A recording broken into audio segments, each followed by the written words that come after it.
Após o GP da Espanha, Mattia Binotto, chefe da equipe Sauber, fez algumas declarações a respeito de Gabriel Bortoleto, enquanto o piloto brasileiro também falou sua opinião sobre o que está acontecendo com a Sauber. E isso tudo traz informações muito importantes e relevantes para quem realmente torce pelo piloto Tupiniquim.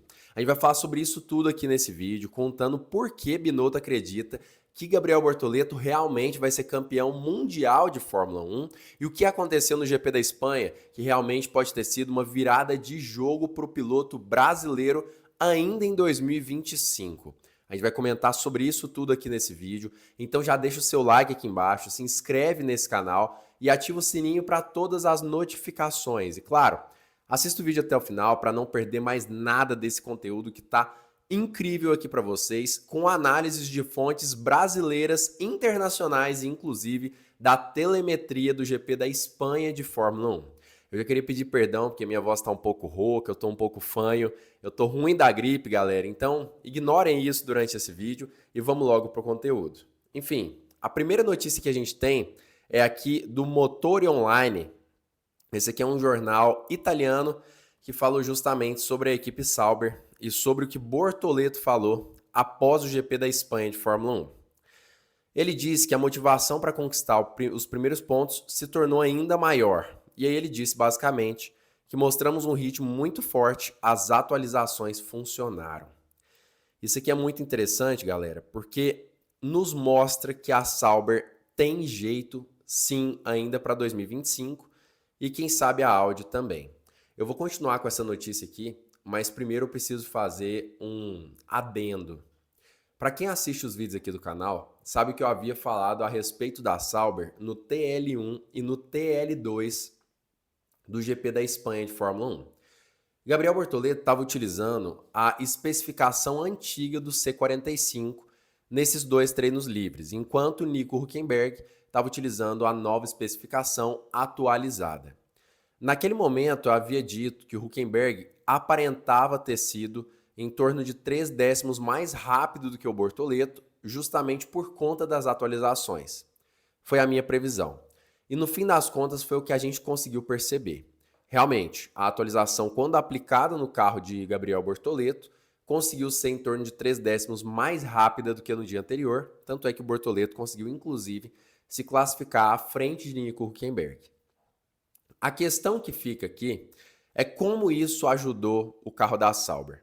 Em primeiro lugar, o carro está mais equilibrado, os pneus estão trabalhando mais iguais durante uma curva, por exemplo, então é claro que tanto o Hülkenberg quanto o Bortoleto estão conseguindo ter mais controle do carro, o que ajuda demais no fim das contas, e ajuda tanto na qualificação quanto durante a corrida em questão de desgaste dos pneus. Isso é o que mais tem ajudado. Mas uma coisa legal é que eles atualizaram o assoalho do carro. E a atualização do assoalho melhora o efeito solo. Os carros atuais, como todo mundo já sabe, tem essa questão do efeito solo. Quando o efeito solo se torna mais efetivo, se torna mais, vamos dizer assim, dá mais resultado, os carros começam a ter mais aderência, mas com uma perda em arrasto aerodinâmico muito pequena. Então, mesmo tendo mais aderência decorrente da pressão aerodinâmica do assoalho, o arrasto piora pouco. Ou seja, o carro continua tendo uma boa velocidade de reta, enquanto também consegue ter uma boa velocidade de curva. E a Sauber encontrou exatamente isso e foi o que fez ter um ótimo resultado durante esse fim de semana. Esse é o adendo, vamos continuar aqui com a notícia. Bortoleto, durante essa corrida, foi prejudicado pelo safety car, mas o resultado de Hülkenberg mostra o quão bem a Sauber trabalhou com o pacote de melhorias. Foi basicamente o que eu disse aqui. O desempenho demonstrado em Barcelona sugere que é apenas uma questão de tempo até que Bortoleto consiga chegar entre os 10 primeiros na corrida. Então, isso aqui também é legal da gente falar. A gente tem aqui um jornal italiano, e um jornal italiano muito reconhecido, tá? Motor Online muito famoso aí ao redor do mundo. Temos um jornal italiano falando que o piloto brasileiro, Gabriel Bortoleto, tem condições sim de pontuar ainda nesse ano de 2025. Isso aqui é muito importante porque a gente tem uma situação aqui no nosso país, é uma síndrome de vira-lata, que faz com que as pessoas critiquem Bortoleto e desacreditem no piloto brasileiro. Enquanto você, brasileiro, está falando mal do Bortoleto, a gente tem um monte de italiano falando que ele é muito promissor e é uma grande promessa na Fórmula 1, tá bom? Enfim, voltando aqui à notícia. O Bortoleto disse que a motivação para conquistar os primeiros pontos é ainda maior, exatamente o que o jornal disse, e esse resultado mostra como as autorizações funcionaram bem, como eu já disse, e também fala aí sobre os primeiros pontos novamente. A equipe fez um ótimo trabalho com a estratégia de hoje. O safety car não funcionou ao nosso favor, né? É o que ele disse. Eu acho isso aqui difícil de falar. Eu já vou provar por quê. Eu tenho aqui a telemetria aberta, inclusive, tá, galera? Mas assistam um pouco mais do vídeo, mas no final eu vou falar sobre isso porque eu preciso construir aqui a linha de raciocínio com vocês.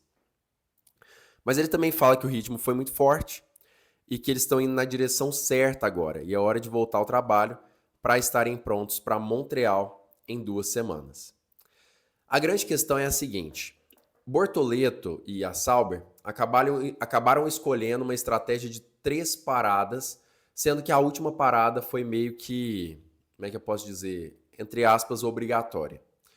A gente teve o Gabriel Bortoleto estendendo o primeiro stint, parando muito depois dos outros carros, o que fez com que ele andasse com pneus velhos muito mais tempo. Ele já largou com pneu usado, andou a corrida toda com pneu usado no primeiro stint, trocou os pneus, novamente fez um stint longo, e aí depois ele chegou a dizer que gostaria de terminar a corrida com aquele jogo, mas a equipe o obrigou a parar nos boxes. Logo depois dele parar, teve o safety car. Eles estão dizendo que o safety car atrapalhou eles.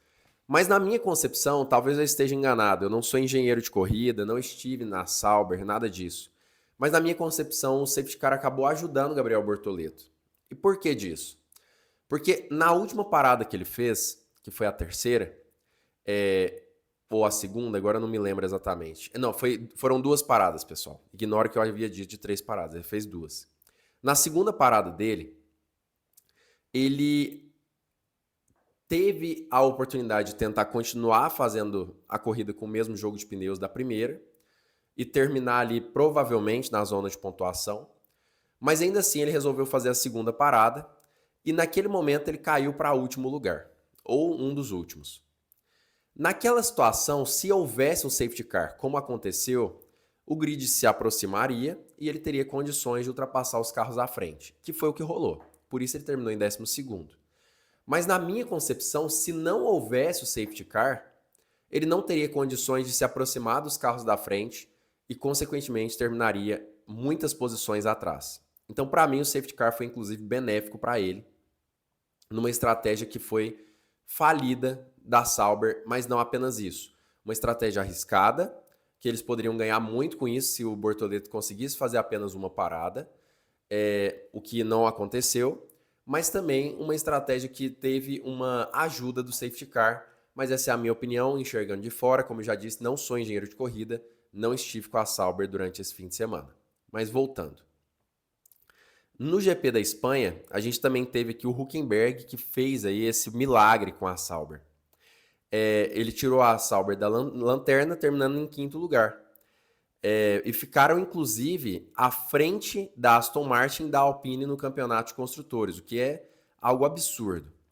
O que o Hülkenberg falou é que desde o começo estavam na briga, uma largada forte, uma primeira volta limpa, e conseguiram lutar por pontos. O que é interessante é que o Hülkenberg saiu no Q1 da qualificação, o que foi interessante, olha só.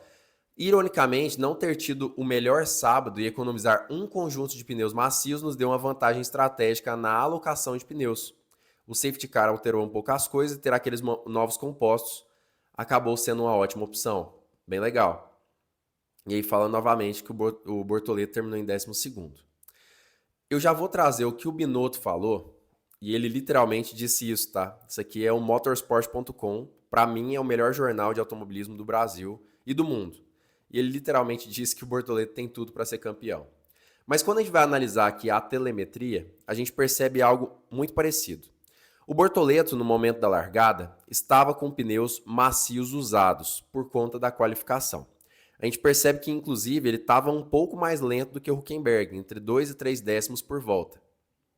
E isso aqui, inclusive, causou muita revolta a algumas pessoas que assistiram meu vídeo, analisando aí o ritmo de corrida do Bortoleto, porque eu disse que ele realmente havia sido mais lento do que o Hülkenberg. E essas pessoas disseram que o motivo disso era que ele havia largado com pneus velhos. E, gente, eu vou trazer aqui novamente essa análise justamente para rebater isso.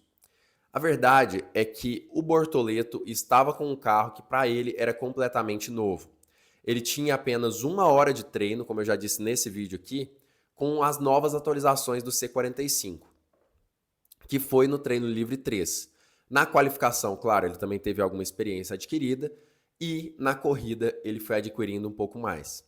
O próprio Bortoleto admitiu que na qualificação o carro não estava bom para fazer uma volta rápida.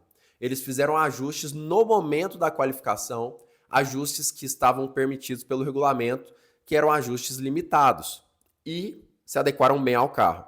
Mas o Bortoleto admitiu que a Sauber não tinha bons ajustes para ele, ajustes pré-meditados antes do qualifying. Eles tiveram um pouco de sorte. O Bortoleto admitiu isso. Entendendo essa situação, a gente percebe que nem tudo estava tão adequado ao carro para Bortoleto.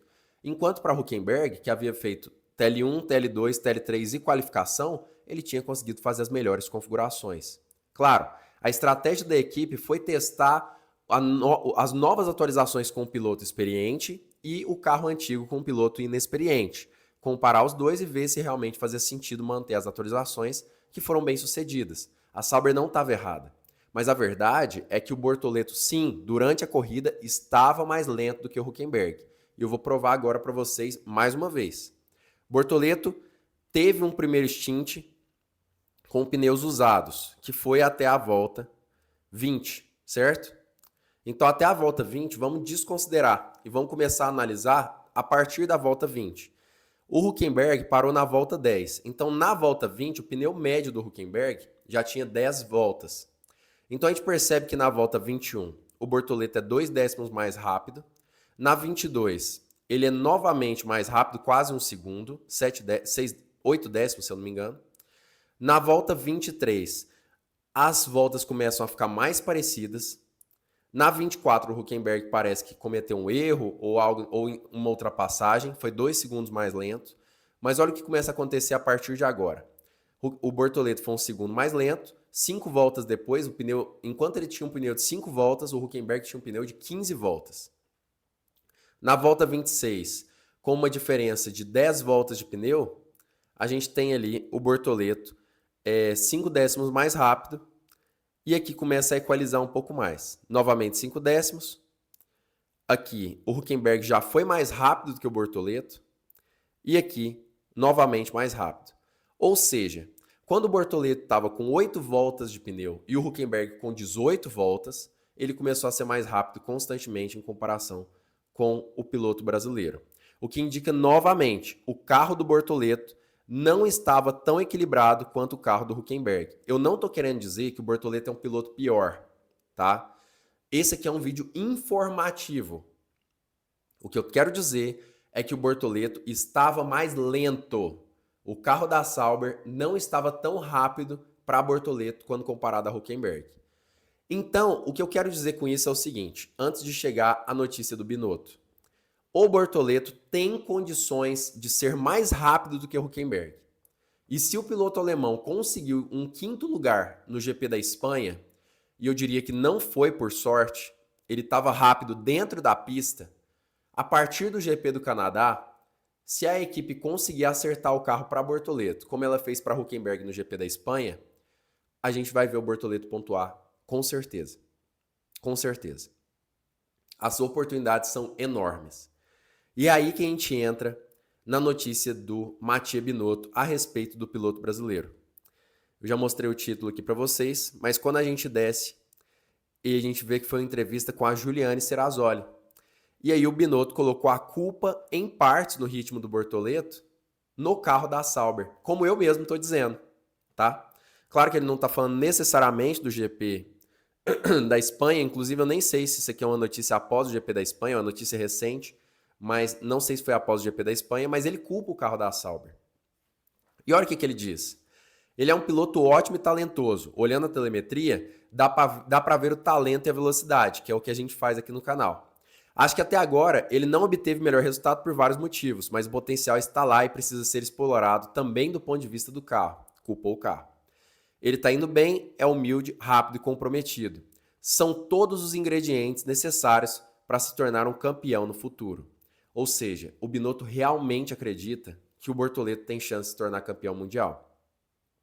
A gente tem aqui também o comentário sobre a possibilidade do Bortoleto sair da equipe e o Binotto acredita que não, porque ele acredita que o Bortoleto será o primeiro piloto a vencer com a Audi, o que é algo importante para ele. Então isso não é uma preocupação. No fim das contas, o que o Binotto está dizendo é o seguinte: a maior aposta da Audi e da Sauber é em cima do Bortoleto. Às vezes a gente ouve, não, o Hülkenberg é o primeiro piloto, ele é um piloto alemão, ele está na Audi, ele vai ser o primeiro piloto. Claro que é uma entrevista do Binotto com uma jornalista brasileira, o que pode gerar ali algum tipo de desconforto ao falar contra o Bortoleto, mas o próprio Binotto sempre fala a respeito do Bortoleto com bons olhos, mesmo na mídia internacional, e aí vocês podem procurar aí em várias fontes ao redor do mundo. Tudo indica que o Bortoleto vai ser o primeiro piloto da Audi. E até o momento, a Sauber não está privilegiando e beneficiando o brasileiro em comparação com o Hülkenberg por conta da sua inexperiência, que ele está adquirindo corrida a corrida.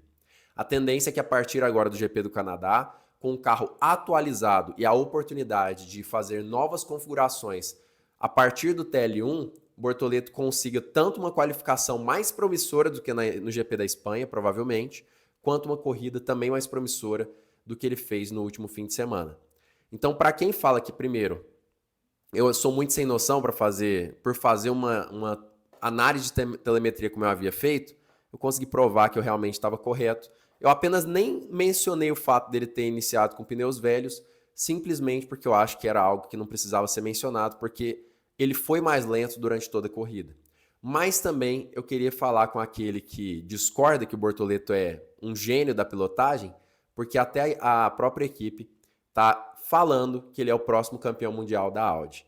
Enfim, no fim das contas é tudo muito promissor. A gente deve ter o Bortoleto pontuando. A partir do próximo GP existe essa grande possibilidade. Claro que é uma pista completamente diferente, não dá para a gente cravar nada, a gente precisa esperar os treinos livres, mas é uma boa possibilidade e a gente quer ver realmente o Bortoleto conquistando grandes coisas ainda na Fórmula 1. Mas qual que é a sua opinião sobre isso? Comenta aqui embaixo o que você acha. Você acha que o Bortoleto vai ser campeão mundial? Você acha que ele vai conquistar os pontos a partir agora do GP do Canadá? Comenta aqui embaixo, não esquece de deixar o like, se inscrever no canal e ativar o sininho e compartilhar esse vídeo também com algum amigo seu que goste dos brasileiros na Fórmula 1, goste desse assunto, porque aqui ele vai ser muito bem-vindo. Porque aqui no Drive ID é o canal que fala com a identidade de quem realmente é apaixonado pelo esporte a motor.